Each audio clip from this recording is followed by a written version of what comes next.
Okay, so for this video, I will be discussing communication and tools of technology. So specifically, I will be discussing about preparing for a multimedia oral presentation. So I guess you are all aware of what a multimedia presentation is. So pagka sinabing multimedia presentation, ito ay binubuo ng animation, audio, graphics, text, or a full motion video na pwedeng integrated sa inyong slide or you can play it outside your PowerPoint presentation. Play the original file. Okay? So multimedia presentation is an integration of animation, audio, graphics, text, full motion video through computer hardware and software for education, entertainment, or training.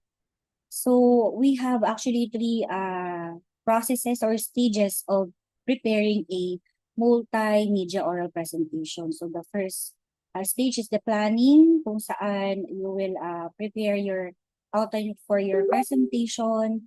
Then the next stage is delivering, and the final stage or last stage or phase is evaluating. Okay? So, I guess na-encounter niyo naman na or tawag dito, you are all aware sa iba't ibang uri ng oral presentation. First is the individual presentation. So, in your requirement, isa doon ay individual presentation, which is the lecture. So pagka sa individual presentation, if of course, it involves one person about one's work. So kayo mismo ang gagawa ng inyong lecture presentation or PowerPoint presentation. You will also be crafting your own topic. So doon sa pinagagawa ko sa inyo sa lecture, pupulot lang naman kayo ng isang topic doon sa diniscuss natin sa COM 1100. So if you want to use the contents of my presentation, okay lang, pero siguro much better if you can improve what I have shared to you, okay?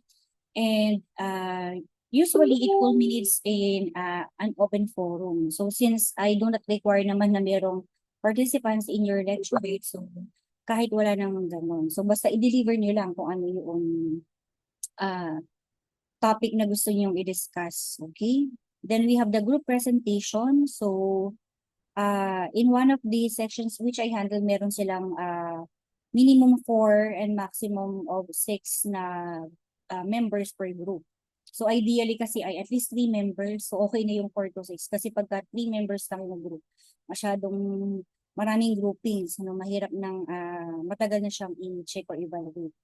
So usually it leads to an open forum. Okay? And the panel presentation, if ever you have already attended or participated in a conference, ayan, or seminars, may mga panel presentations doon, yun na lang, mga conferences. So yung mga panel presentation na yun, kasi meron silang different set of topics or theme na dinidiscuss. So yung mga ganong events, the conferences, they have moderators. Okay. And syempre, meron mga panelists na sila yung nagsisilbi din na mga evaluators. Okay? Then, moderator, siya yung nagpa-facilitate ng discussion between the panelists and audiences. So, you can get tips here kung paano niyo pa-facilitate yung inyong mga activities o yung mga requirements ninyo. Okay? And we have the workshop presentation. Familiar naman na kayo kung paano ginagawa yung workshop presentation. Of course,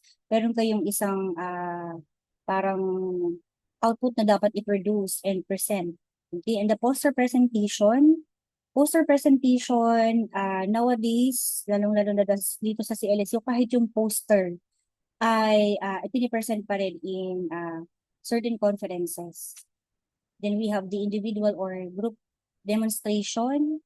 So it involves one or more members who demonstrate how something is one or how something is used in specific context. Kaya nga siya sinabi na demonstration. Okay? Meron siyang tawag dito, ipinapakita na pwede demonstrate maybe a procedure, a process, etc. Okay? So stop ko muna dito, then we'll proceed, record another one for this slide.